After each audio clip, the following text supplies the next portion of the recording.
আমাকে ভিতর কিছু টাটকা সাধু আছে, টাটকেনি সাধু।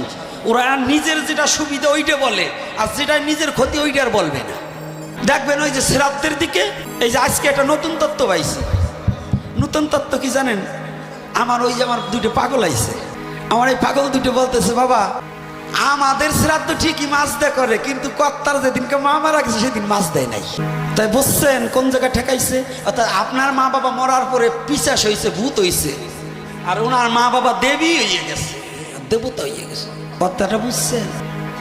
এইটা এখনো যদি এই নম জাইতার অন্যান্য জাইতের যাদেরকে ঠকাচ্ছে এই বোধগম্য না হয়, এই শুয়োরের চামড়া আর কোনোদিন পাতলা হবে না।